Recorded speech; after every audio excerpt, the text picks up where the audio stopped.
저는 아버지가 없는 줄 알았어요. 내 아들을 때린 놈이 누구냐? 당장 앞으로 튀어나와! 보육원에서 자란 고졸 청년. 그는 특수부대에 입대했어요. 하지만 첫날부터 지옥이 시작됐죠. 보육원 고졸 주제에 감히 우릴 가르치려 들어! 기본도 없는 놈이! 매일 하루도 빠짐없이 구타당했어요. 무슨 이유로 그들은 신병을 매일 괴롭혔을까요? 그런데 탄약고 폭발 위기. 남은 시간 단 17초. 모두가 도망칠 때 그가 혼자 뛰어들었어요. 3분 만에 부대 전체를 구했죠. 그 순간 훈련장 상공이 어두워졌어요. 헬기 5대가 동시에 내려왔죠. 내린 사람은 특수전 사령관. 그가 청년의 목에 걸린 낡은 인식표를 만졌어요. 이건 내 것이다. 넌 내 아들이다. 22년 만에 재회였어요. 그리고 그 순간 부대의 지옥이 펼쳐집니다. 과연 어떤 일이 일어났을까요? 흥미진진한 그 이야기 바로 시작하겠습니다. 2024년 3월 15일 아침 6시 민재는 낡은 군용버스에서 내렸습니다. 차가운 봄바람이 얼굴을 때렸죠. 눈앞에 펼쳐진 특수전사령부 707부대 정문은 거대한 철문처럼 보였습니다. 23살 보육원에서 자란 그에게는 이곳이 마지막 기회였어요. 신병들 집합. 날카로운 목소리가 울려 퍼졌습니다. 민재는 작은 배낭을 메고 달렸어요. 다른 신병들은 이미 줄을 맞춰 서 있었죠. 모두들 떡 벌어진 어깨와 단단한 근육을 자랑했습니다. 체육대학 출신들이 대부분이었어요. 민재는 그들 사이에서 유독 작아 보였습니다. 키는 평균이었지만 마른 체격이 도드라졌죠. 보육원에서는 늘 양보해야 했으니까요. 밥도, 옷도, 심지어 꿈도 말이죠. 자기소개 시작. 교관의 명령이 떨어졌습니다. 첫 번째 신병이 앞으로 나섰어요. 김준수입니다. 서울체대 레슬링과 출신입니다. 좋아. 다음. 박성민입니다. 용인대 유도학과 졸업했습니다. 하나둘씩 자기소개가 이어졌습니다. 체대, 경찰대, 군사학과. 화려한 학력들이 쏟아졌죠. 민재의 차례가 다가왔습니다. 심장이 빨리 뛰기 시작했어요. 강민재입니다. 목소리가 작았습니다. 교관이 눈살을 찌푸렸죠. 더 크게. 강민재입니다. 검정고시 출신이고. 민재는 잠시 멈췄습니다. 어떻게 말해야 할까요? 보육원이라는 단어가 목구멍에 걸렸어요. 보육원에서 자랐습니다. 순간 훈련장이 조용해졌습니다. 몇몇 신병들이 수군거렸죠. 교관 옆에 서 있던 윤상호 병장의 눈빛이 차갑게 변했습니다. 마치 먹잇감을 발견한 하이에나 같았어요. 보육원? 부모도 없는 놈이 특수부대에? 상호가 작게 중얼거렸지만 민재는 들었습니다. 그 말이 가슴에 박혔죠. 하지만 참았어요. 늘 그래왔듯이 저녁 9시 취침 준비 시간이었습니다. 민재는 침상을 정리했어요. 보육원에서 배운 대로 깔끔하게 정돈했죠. 담요의 모서리까지 완벽하게 맞췄습니다. 그런데 갑자기 거친 손이 담요를 잡아당겼어요. 야, 강민재. 상호였습니다. 그의 뒤에는 정우진 이병도 서 있었죠. 이게 침상 정리냐? 0.5cm 비뚤어졌잖아. 죄송합니다. 다시 하겠습니다. 죄송하다고? 말로만? 쿵. 상호의 주먹이 민재의 복부를 때렸습니다. 민재는 숨이 막혔어요. 무릎이 꺾였죠. 하지만 쓰러지지 않았습니다. 쓰러지면 더 맞는다는 걸 본능적으로 알았으니까요. 기본도 모르는 놈이 특수부대에 왔어. 부모도 없는 주제에. 상호가 민재의 머리를 손바닥으로 때렸습니다. 따끔한 통증이 퍼졌죠. 정우진도 거들었어요. 형, 이런 애가 우리랑 같은 부대라니. 창피하지 않아요? 그러게. 교육이 필요해. 그날 밤 민재는 30분 동안 맞았습니다. 복부, 등, 허벅지. 겉으로 티가 안 나는 곳만 골라서였죠. 군대의 잔인한 지혜였습니다.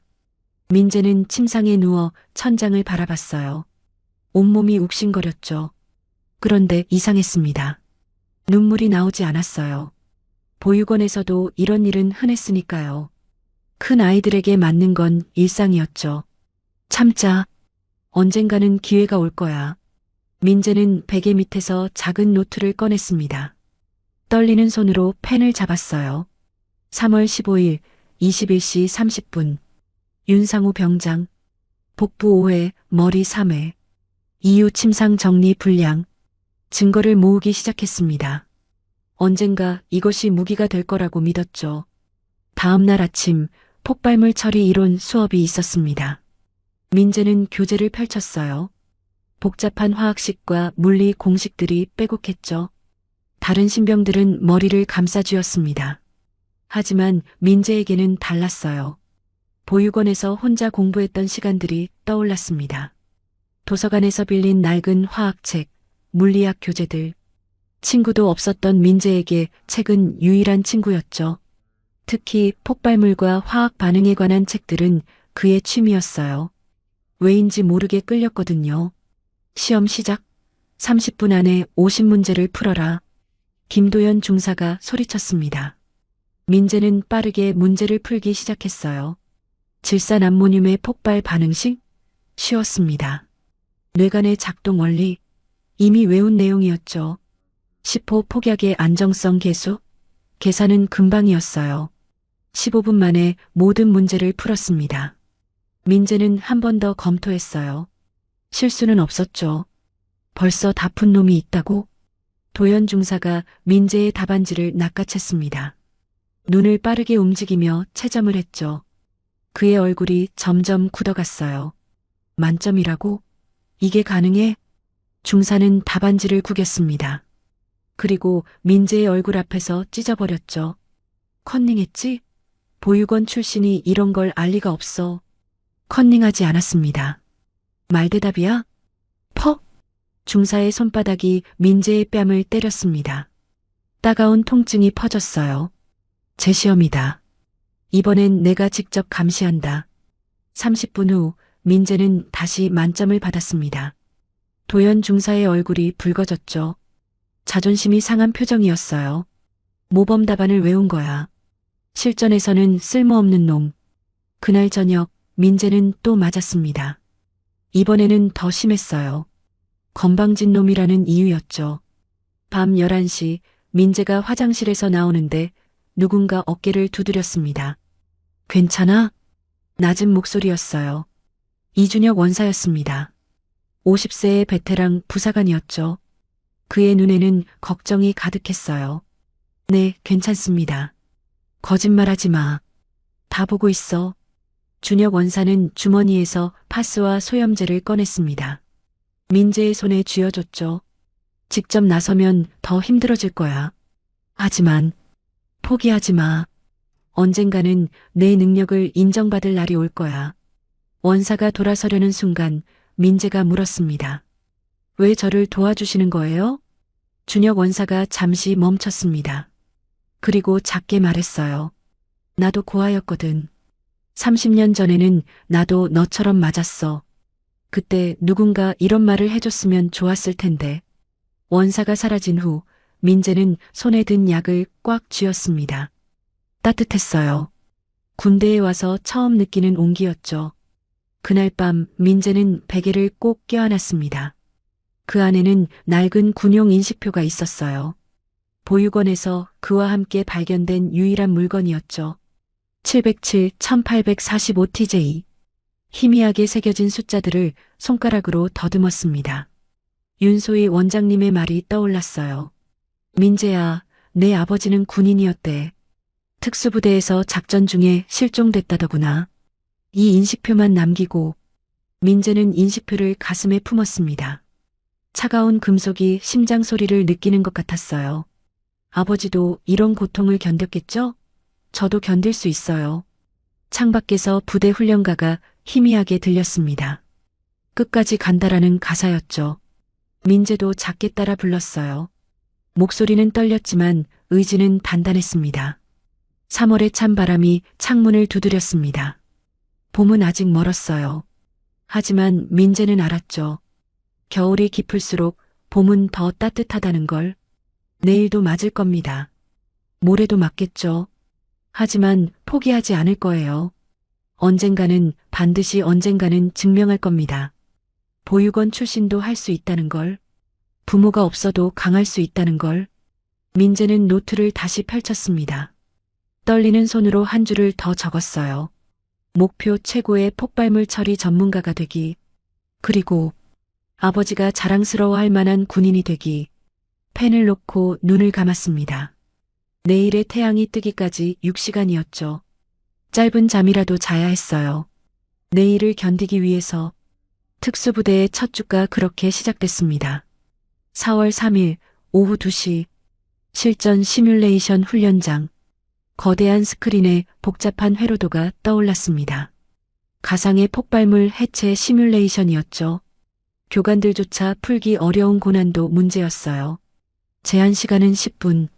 이번 문제는 실제 테러리스트들이 사용하는 7중 안전장치 폭탄입니다. 북한군 특수부대 매뉴얼에도 나오는 최고 난이도예요. 김도연 중사가 설명했습니다. 그의 목소리에는 자신감이 넘쳤죠.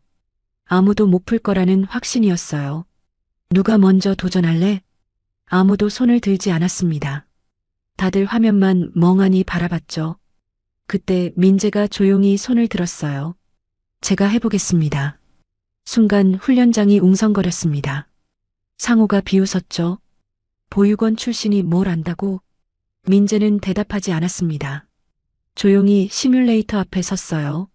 화면을 3초간 응시했죠. 그의 눈동자가 빠르게 움직였습니다. 머릿속에 3차원 설계도가 그려졌어요. 붉은 선, 파란 선, 노란 선. 각각의 연결고리가 보였죠. 7중 안전장치의 패턴이 읽혔습니다.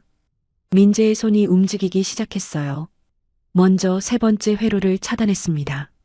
그 다음 7번째, 첫 번째 순서로 해체했죠. 일반적인 순서와는 완전히 달랐어요. 2분 47초. 퍼펙트 클리어. 거대한 녹색 글씨가 화면에 떴습니다. 훈련장이 조용해졌어요. 마치 시간이 멈춘 것 같았죠. 도연 중사의 얼굴이 새빨갛게 변했습니다. 그는 이 문제를 푸는데 35분이 걸렸거든요. 그것도 답안지를 보면서였죠. 어떻게 이게 가능해? 교관들이 수군거렸습니다. 민재는 조용히 자리로 돌아왔어요. 하지만 그를 기다린 건 칭찬이 아니었습니다. 그날 밤 내무실. 너 오늘 일부러 그런 거지? 상우가 민재의 멱살을 잡았습니다. 그의 눈은 질투로 불타고 있었죠. 우리를 바보로 만들려고? 아닙니다. 그냥 문제를 푼 것뿐이야. 그냥 고졸 주제에 우릴 가르치려 드는 거야? 퍽, 퍽, 퍽.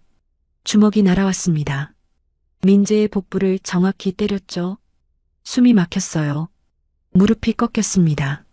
상호의 과거가 민재는 몰랐어요. 그가 특수부대 선발 시험에서 3번이나 떨어졌다는 걸. 겨우 붙은 이곳에서 후임에게 지는 건 참을 수 없었죠. 정우진, 너도 와. 우진이 다가왔습니다. 그의 발이 민재의 허벅지를 걷어찼어요. 형, 이 새끼 정말 재수 없어요. 천재인 척하면서. 민재는 바닥에 쓰러졌습니다. 차가운 타일이 뺨에 닿았죠. 하지만 울지 않았어요. 울면 더 맞는다는 걸 알았으니까요. 30분 동안 구타가 이어졌습니다. 끝날 무렵 도연 중사가 들어왔어요. 하지만 그는 모른 척했죠. 아니, 오히려 가담했습니다. 강민재, 너 너무 똑똑한 게 문제야. 중사가 민재의 머리를 발로 가볍게 건드렸어요. 군대는 똑똑한 놈이 사는 곳이 아니야. 명령에 따르는 놈이 사는 곳이지. 민재는 고개를 들었습니다. 눈에는 아직 불꽃이 남아 있었죠. 명령을 어긴 적 없습니다. 말대답이야? 중사의 목소리가 차가워졌어요. 그는 상호에게 눈짓했습니다. 앞으로도 계속 교육시켜. 너무 튀는 놈은 위험해.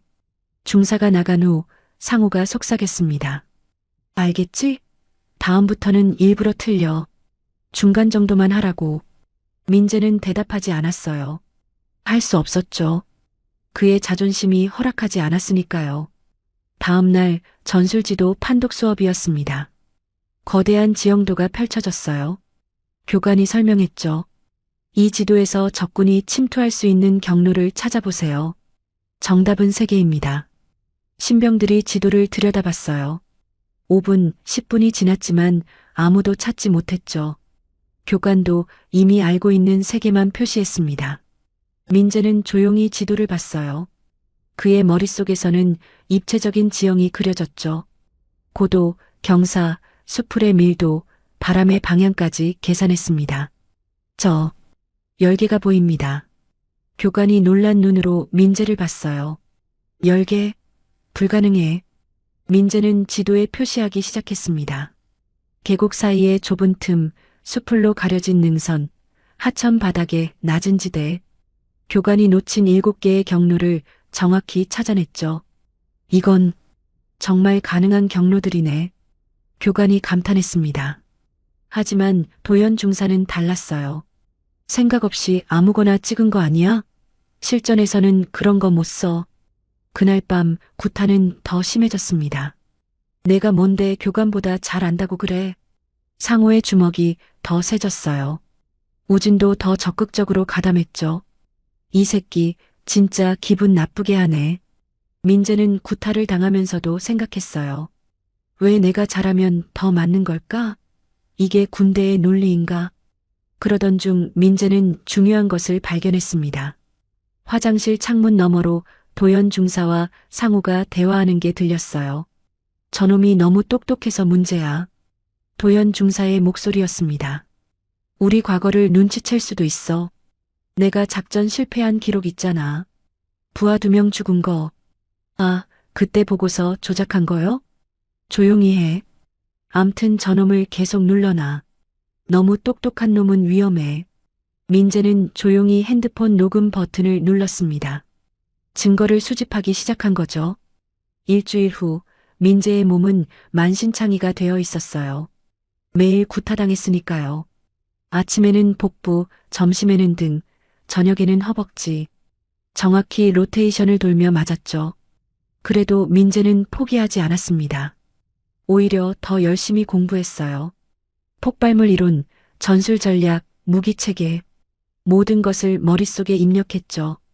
어느 날 밤 민재는 보육원 시절을 떠올렸어요. 윤소희 원장님이 해주신 말이 생각났죠. 민재야, 세상은 때로 불공평해. 하지만 포기하지 마. 언젠가는 내 진가를 알아주는 사람이 나타날 거야. 민재는 베개 밑에서 아버지의 인식표를 꺼냈습니다. 707-1845TJ. 희미한 글씨를 만졌어요. 아버지도 이런 걸 겪으셨을까요?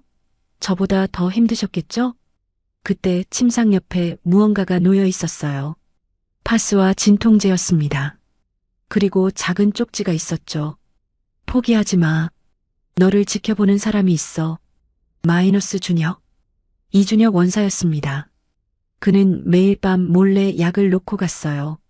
직접 나서면 민재가 더 힘들어질 걸 알았으니까요. 민재는 쪽지를 가슴에 품었습니다. 따뜻했어요. 혼자가 아니라는 느낌이 들었죠. 그리고 노트를 펼쳤습니다. 구타 일지를 계속 작성했어요. 4월 10일 89일 중 87일 구타. 윤상호 병장 마이너스 복부 15회, 얼굴 5회. 정우진 이병 마이너스 발차기 10회. 김도연 중사 마이너스 뺨 3회. 이유 수업 시간에 정답을 맞춰서 증거는 계속 쌓였습니다. 녹음 파일도 23개가 되었죠. 특히 비리에 관한 대화들이 중요했어요. 민재는 알았습니다. 언젠가 이 모든 것이 밝혀질 거라는 걸. 그날을 위해 참고 있었죠. 조금만 더 버티자. 창밖에는 4월의 봄비가 내리고 있었어요. 차가운 빗소리가 마음을 진정시켰죠. 민재는 천천히 눈을 감았습니다. 내일도 맞을 겁니다. 아프겠죠. 하지만 포기하지 않을 거예요. 능력이 뛰어날수록 더 맞는 이상한 곳. 하지만 언젠가는 이 능력을 인정받을 날이 올 거예요. 그날을 믿으며 민재는 잠이 들었습니다. 꿈속에서는 아무도 때리지 않았어요. 오히려 박수를 받았죠. 언젠가는 현실이 될 그날을 꿈꾸며 4월 25일 오후 3시 17분 실탄 사격 훈련장. 따뜻한 봄 햇살이 훈련장을 비추고 있었습니다. 정우진이 K 소총을 들고 사격 자세를 잡았어요. 손이 떨렸죠. 긴장한 탓이었습니다. 사격 시작. 탕, 탕, 탕. 총소리가 울려 퍼졌어요. 그런데 네 번째 탄환이 이상한 방향으로 날아갔습니다. 표적을 벗어나 500m 떨어진 건물 벽을 때렸죠. 그 건물은 탄약 보관소였습니다. 스파크가 튀었어요. 작은 불꽃이 일었죠. 건물 외벽에 쌓여있던 마른 나뭇잎에 불이 붙었습니다. 바람이 불었어요. 불꽃이 순식간에 커졌죠. 불이야. 누군가 소리쳤습니다. 훈련장이 순간 아수라장이 되었어요. 탄약고다. 탄약고에 불이 났어. 도연 중사의 얼굴이 하얗게 질렸습니다. 그는 매뉴얼을 외치는 대신 도망치기 시작했어요. 전원 대피, 당장 대피해. 중사가 가장 먼저 뛰었습니다. 상호도 겁에 질려 따라 뛰었죠. 우진은 그 자리에 얼어붙었어요. 자신이 쏜 총알이 원인이라는 걸 알았으니까요. 교관들도 우왕좌왕했습니다. 매뉴얼을 찾느라 시간만 낭비했죠. 소화기를 들고 뛰어간 몇몇은 불길의 크기를 보고 포기했어요. 안 돼. 너무 커졌어. 폭발한다. 민재는 그 자리에 서서 상황을 분석했습니다. 화재 발생 지점, 바람의 속도와 방향, 탄약고까지의 거리, 건물 구조. 모든 정보가 머릿속에서 3차원으로 그려졌어요. 계산이 순식간에 끝났죠. 4분 30초. 그 안에 막지 못하면 탄약고가 폭발한다. 주변 사람들이 도망치는 와중에 민재만 반대로 뛰었습니다. 불길을 향해서요. 아, 미쳤어? 돌아와. 누군가 소리쳤지만 민재는 멈추지 않았어요. 그때였습니다. 500km 떨어진 특수전사령부 상황실에서 이 장면이 실시간으로 중계되고 있었죠. 마침 국방부 실사단이 방문 중이었고 훈련 감시 드론이 모든 것을 촬영하고 있었어요. 저 병사는 뭐 하는 거야? 박태준 사령관이 스크린을 응시했습니다. 55세의 노련한 장군이었죠. 그의 눈이 좁아졌어요. 화면 속 민재는 불길 앞에서 멈췄습니다. 그리고 주변을 빠르게 살폈죠. 훈련용 폭약 상자를 발견했어요. 역화제. 산소를 차단하면 된다. 민재는 폭약을 꺼내 정확한 위치에 설치했습니다. 각도와 거리를 계산했죠. 3초 후 폭발이 일어났어요. 쿵! 작은 폭발이 일어나며 흙먼지가 날렸습니다. 불길의 진행 방향이 바뀌었어요. 역방향으로 폭발을 일으켜 산소 공급을 차단한 거죠. 동시에 민재는 소화 장비 3개를 끌고 왔습니다. 정확한 각도로 배치했어요. 삼각형을 이루며 불길을 에워쌌죠. 소화기 분사. 민재가 외쳤습니다. 망설이던 몇몇 병사들이 달려왔어요. 민재의 지시대로 소화기를 분사했죠. 3분 43초. 불길이 완전히 잡혔습니다. 탄약고 폭발까지 17초를 남기고요. 훈련장에 정적이 흘렀어요. 모두가 민재를 바라봤죠. 얼굴에 그을음을 묻힌 채 거친 숨을 쉬는 그를. 특수전 사령부 상황실도 조용해졌습니다. 저 병사, 누구지? 박태준 사령관이 물었어요. 부관이 급히 자료를 확인했죠. 강민재 이병입니다. 707부대 신병이고요. 화면 확대해봐. 드론 카메라가 줌인했습니다. 민재의 모습이 크게 비쳤어요. 그때 사령관의 눈이 무언가를 포착했죠. 민재의 목에 걸린 낡은 인식표였습니다. 잠깐, 저거 더 확대할 수 있나? 화면이 더 확대되었어요. 인식표에 희미한 글씨가 보였습니다. 707, 1845TJ. 사령관의 손이 떨리기 시작했어요. 의자에서 벌떡 일어났죠. 얼굴이 창백해졌습니다. 저건 내 인식표야. 부관이 놀란 눈으로 사령관을 봤어요. 사령관님 인식표라고요? 22년 전 특수작전 때 썼던 거야.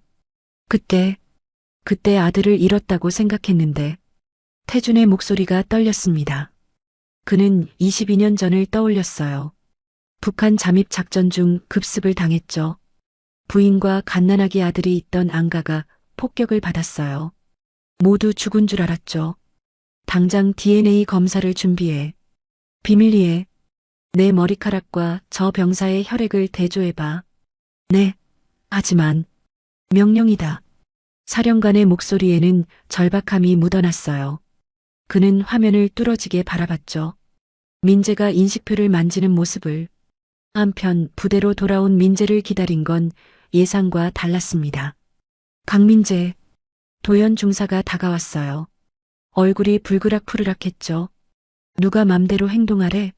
명령도 없이 제멋대로. 퍽! 중사의 손바닥이 민재의 뺨을 때렸습니다. 내가 영웅이야? 일부러 사고 낸 거 아니야? 아닙니다. 저는 단지 닥쳐. 상호도 가세했어요. 맞아. 내가 관심받고 싶어서 일부러 그런 거지. 그날 밤 민재는 평소보다 더 심하게 맞았습니다. 온몸이 멍투성이가 되었죠. 하지만 이상하게도 마음은 편했어요. 적어도 생명을 구했으니까요. 준혁 원사가 밤중에 찾아왔습니다. 잘했어, 민재야. 다들 내 덕분에 살았어. 원사의 눈에 눈물이 맺혔어요. 하지만 왜 이렇게 되는 거죠? 제가 잘하면 더 맞는데. 세상은 원래 불공평해. 하지만 기억해. 진실은 언젠가 밝혀져. 원사가 떠난 후 민재는 노트를 꺼냈습니다. 오늘 일을 기록했죠. 그리고 아버지의 인식표를 쥐었어요. 아버지, 오늘 사람들을 구했어요. 당신도 자랑스러워 하실까요? 그때 민재는 몰랐습니다. 500km 떨어진 곳에서 한 남자가 밤새 잠들지 못하고 있다는 것을, DNA 검사 결과를 기다리며 떨고 있다는 것을, 48시간 후 운명이 바뀔 거라는 것을. 군의관이 조용히 연구실에서 작업하고 있었어요. 두 개의 샘플을 비교하고 있었죠. 하나는 박태준 사령관의 머리카락, 다른 하나는 민재의 혈액이었습니다. 기계가 돌아가는 소리만 들렸어요. 결과가 곧 나올 예정이었죠. 민재는 그날도 구타를 당했습니다. 하지만 포기하지 않았어요. 증거를 계속 모았죠. 녹음도 했고 일지도 썼습니다. 창밖에는 봄비가 내렸어요. 4월도 끝나가고 있었죠. 민재는 인식표를 가슴에 품고 잠들었습니다. 조금만 더 버티자. 그는 몰랐어요. 48시간 후 아버지가 헬기를 타고 올 거라는 것을, 그리고 모든 것이 뒤집힐 거라는 것을. 48시간이 지났어요. 군의관이 사령관실 문을 두드렸어요. 손에는 봉인된 흰색 봉투가 들려 있었죠. 태주는 그 봉투를 받는 순간 손이 떨렸어요. 봉투를 뜯었어요. 부자관계 일치율 99.98%. 단 한 줄의 문장이었어요. 하지만 그 한 줄이 태준의 세상을 완전히 바꿔놓았죠. 22년이에요. 22년 만에 아들을 찾았어요. 태준의 눈가가 뜨거워졌어요. 55세 사령관의 눈에서 눈물이 흘러내렸죠.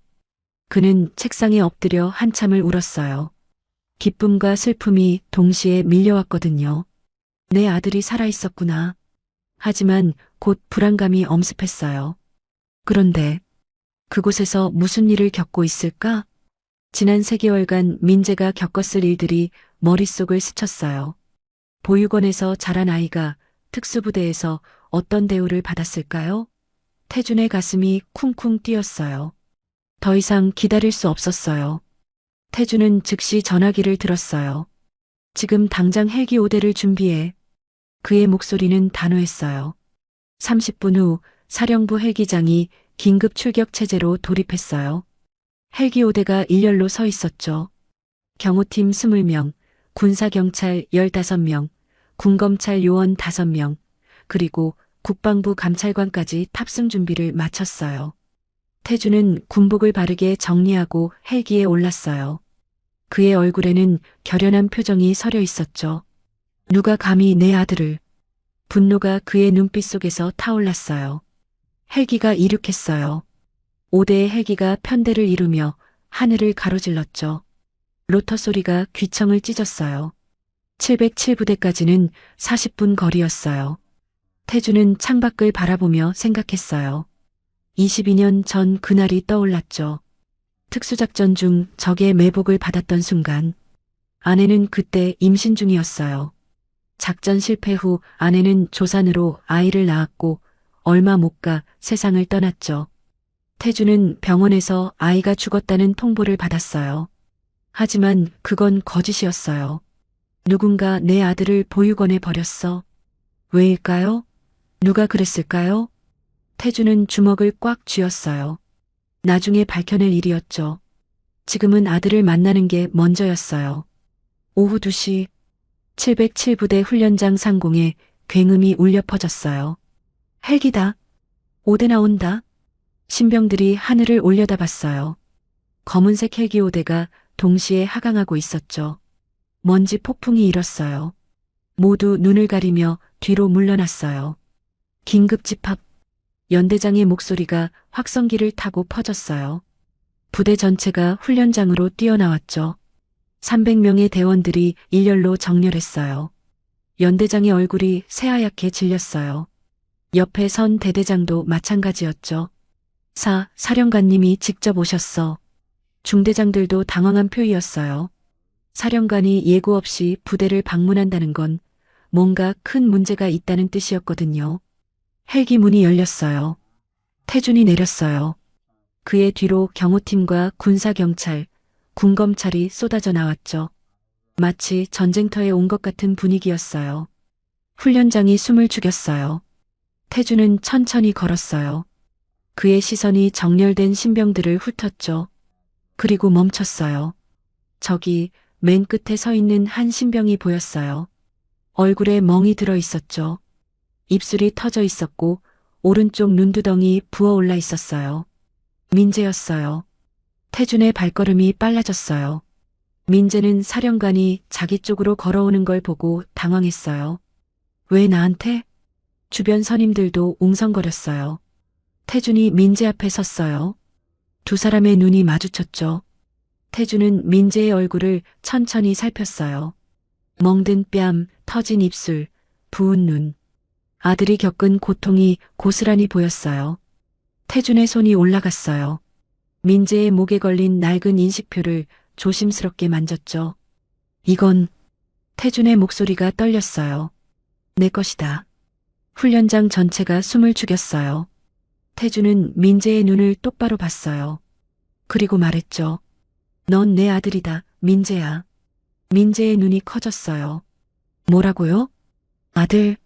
민재의 머리가 하얗게 변했어요. 무릎에 힘이 풀렸죠. 그 자리에 주저앉을 뻔했어요. 저는 아버지가 없는 줄. 민재의 목소리가 떨렸어요. 태준이 민재의 어깨를 잡았어요. 미안하다. 아빠가 22년이나 늦게 찾았구나. 민재의 눈에서 눈물이 쏟아졌어요. 태어나서 처음으로 아빠라는 단어를 들었거든요. 태준은 민재를 부축해 일으켰어요. 그리고 천천히 몸을 돌렸죠. 훈련장을 향해 섰어요. 태준의 목소리가 낮게 깔렸어요. 내 아들을 때린 놈이 누구냐? 공기가 얼어붙었어요. 300명의 대원 중 아무도 입을 열지 못했죠. 다들 고개를 숙였어요. 태준의 시선이 뒤쪽으로 향했어요. 거기 도영과 상우가 다른 병사들 뒤에 숨어 있었죠. 나와. 태준의 목소리는 명령이었어요. 도영과 상우는 움직이지 못했어요. 다리가 떨렸거든요. 군사경찰이 움직였어요. 대원들 사이를 헤치고 들어가 두 사람을 끌어냈죠. 사령관님, 저희는 도연이 말하려 했어요. 태준이 손을 들어 막았어요. 입 닥쳐. 그의 목소리는 얼음장처럼 차가웠어요. 그때 한원사가 앞으로 나섰어요. 준혁이었어요. 그의 손에는 두꺼운 파일이 들려 있었죠. 사령관님, 준혁이 경례를 했어요. 보고 드릴 것이 있습니다. 태준이 고개를 끄덕였어요. 준혁은 파일을 태준에게 건넸어요. 3개월간 기록한 모든 증거입니다. 파일을 열었어요. 거기엔 모든 게 담겨 있었어요. 구타 영상 47건, CCTV 화면을 캡처한 사진들이었죠. 상우가 민재의 뺨을 때리는 장면, 도연이 발로 차는 장면, 여러 명이 둘러싸고 집단 구타하는 장면, 녹음 파일 23개, USB가 첨부되어 있었어요. 고졸은 죽어도 진급 못 시켜. 저놈 너무 똑똑해서 위험해. 우리 비리 들킬 수도 있어.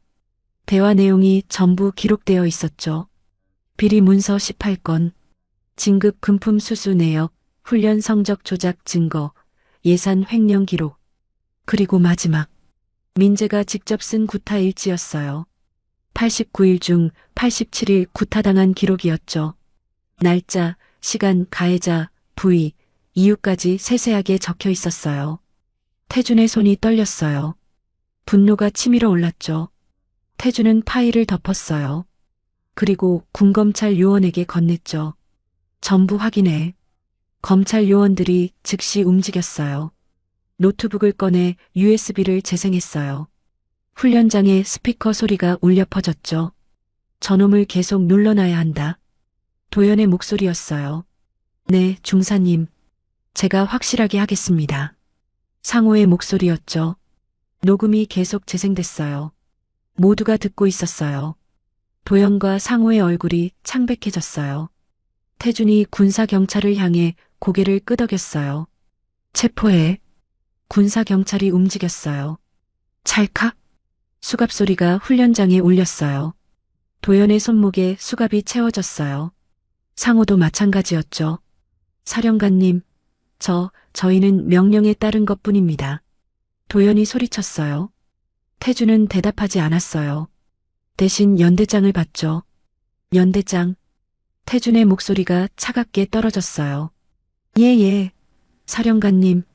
연대장이 뛰어나왔어요. 어떻게 지휘관이면서 이런 일을 방치했느냐. 태준의 호통이 터졌어요. 연대장이 고개를 숙였어요. 할 말이 없었죠. 대대장도 나와.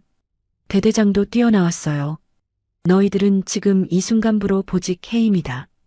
두 사람의 얼굴이 흑빛이 됐어요. 중대장들도 전원 감찰 조사 대상이다. 군검찰이 조사할 것이다. 3명의 중대장이 고개를 숙였어요. 태준은 다시 민재를 봤어요. 아들이 눈물을 흘리고 있었죠. 태준이 민재에게 다가갔어요. 그리고 품에 안았어요. 미안하다, 민재야. 아빠가 너무 늦었구나. 민재는 아버지의 품에 안겨 펑펑 울었어요.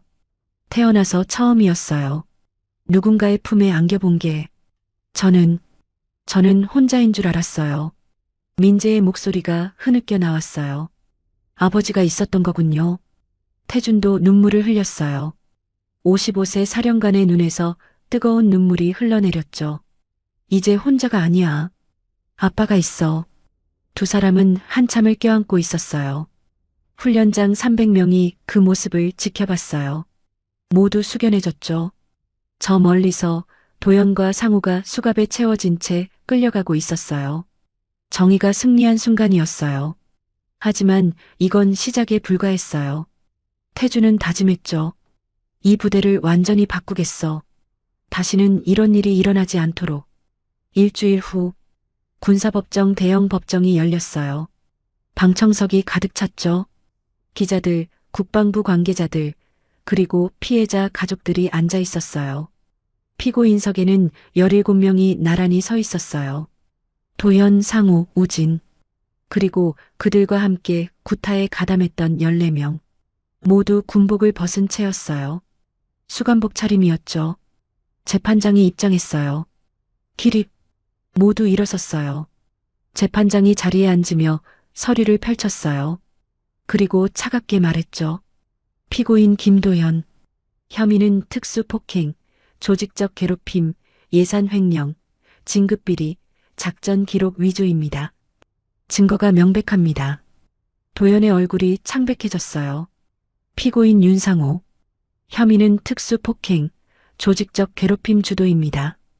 87건의 구타를 주도했습니다. 상호는 고개를 숙였어요. 손이 떨렸죠. 검사가 일어섰어요. 피고인 김도연에게 군교도소 7년형을 구형합니다. 방청석이 웅성거렸어요. 피고인 윤상호에게 군교도소 5년형을 구형합니다. 도연이 소리쳤어요. 재판장님, 저희는 군대 문화를 따랐을 뿐입니다.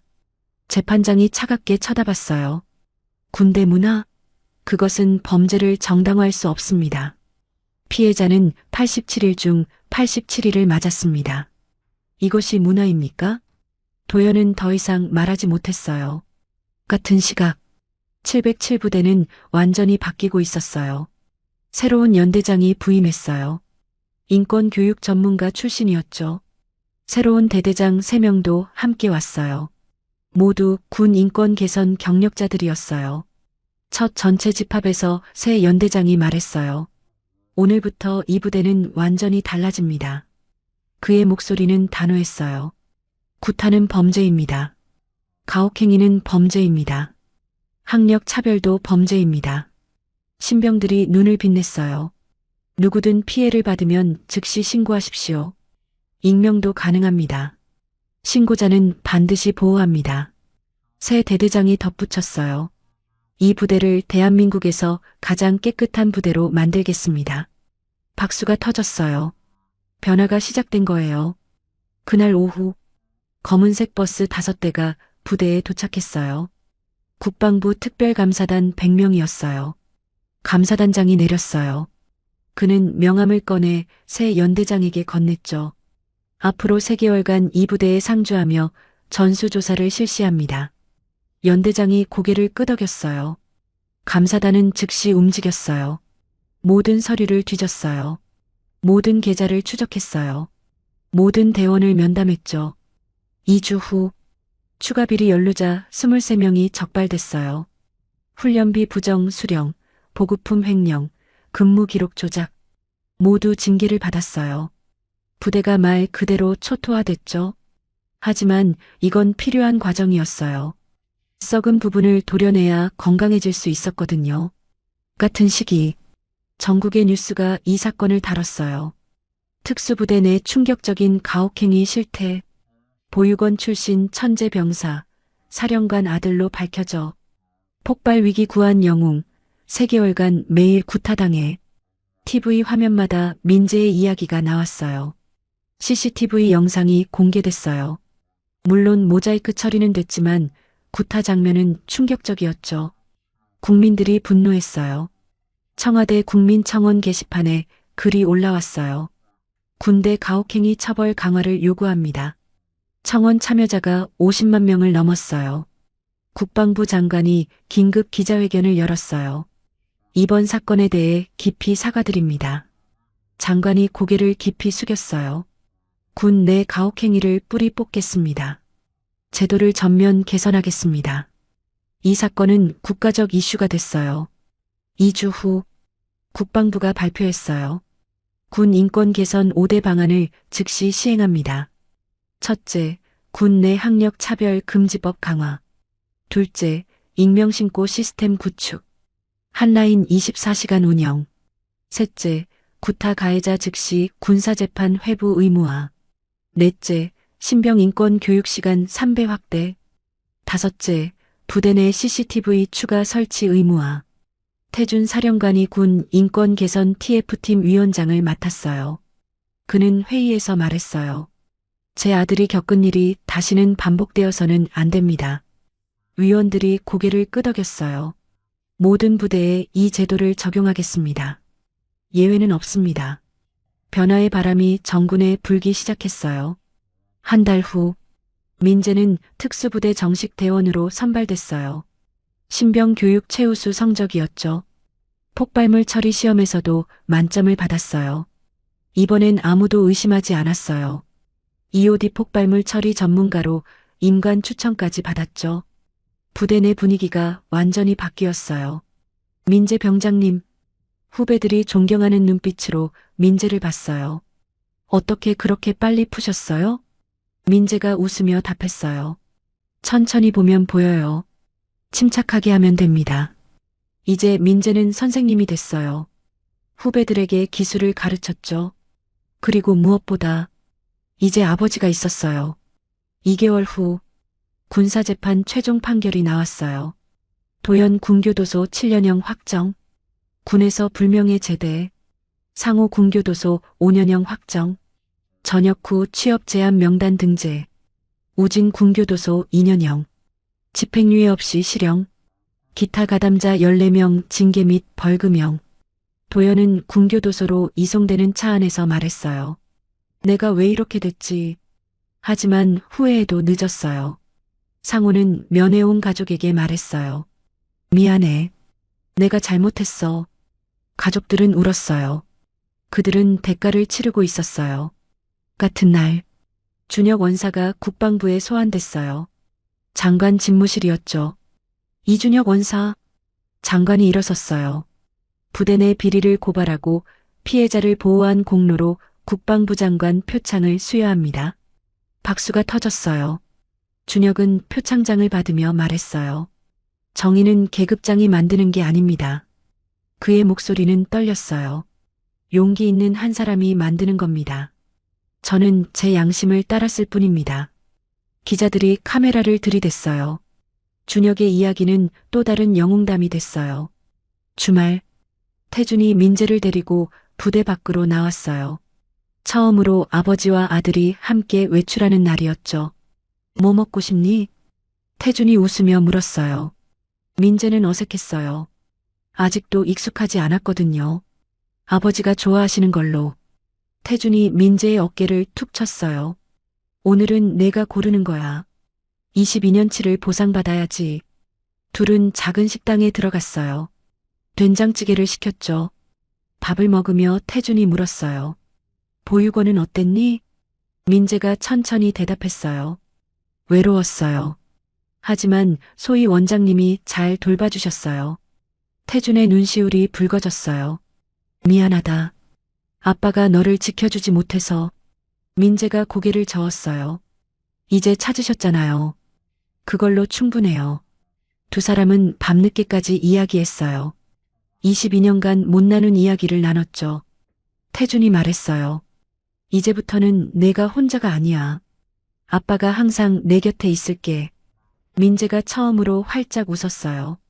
1년이 흘렀어요. 민재는 이제 특수부대 EOD팀 리더였어요. 후배들을 이끌며 폭발물 처리 임무를 수행했죠. 707부대는 완전히 바뀌었어요. 대한민국에서 가장 깨끗한 부대라는 별명이 붙었어요. 신병 교육 때마다 민재의 이야기가 나왔어요. 절대 포기하지 마세요. 민재가 후배들에게 말했어요. 정의는 반드시 승리합니다. 후배들의 눈이 빛났어요. 그리고 여러분도 언젠가 자신의 진짜 자리를 찾게 될 겁니다. 민재는 이제 영웅이었어요. 하지만 그보다 더 중요한 건 이제 아들이 됐다는 거예요. 주말마다 태준을 만났어요. 아버지와 아들은 함께 시간을 보냈죠. 아빠, 다음 주에 뭐 할까요? 민재가 물었어요. 태준이 웃으며 답했어요.